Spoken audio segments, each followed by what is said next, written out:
ஒரு ரகசியம் சூட்சுமமாக முருக வழிபாட்டில் சொல்லப்பட்டுள்ள ஒரு செய்தியை நான் சொல்லணும்னு ஆசைப்படுறேன்.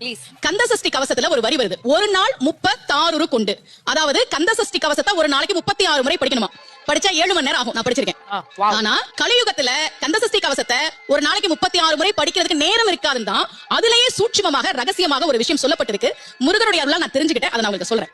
ரவண பவச ரிவன பவச ரிரி இதுக்கெல்லாம் என்ன அர்த்தம் நான் தேடி தேடி தேடி முருகன் அருளால் தெரிஞ்சுக்கிட்டேன். சரவண பவ முருகனுக்கான மந்திரம். இதை 6 முறை சொல்லணும். இப்ப சாவ தூக்கி பின்னாடி போட்டீங்கன்னா ரவண பவச, அத 6 முறை சொல்லணும். இப்ப ராவ தூக்கி பின்னாடி போட்டா வனப வசர, வாவ தூக்கி பின்னாடி போட்டா நபவ சரவ, இப்ப நாவ தூக்கி பின்னாடி போட்டா பவ சரவண, பாவ தூக்கி பின்னாடி போட்டா வசர வனப. ஒன்னொன்னையும் 6 முறை சொன்னா 6 × 6 36 வரும்.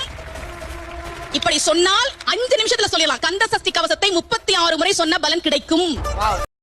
ஓம் சரவண பவ ரவண பவ சவண பவ சர நபவ சரவ பவ சரவண வசர வனப.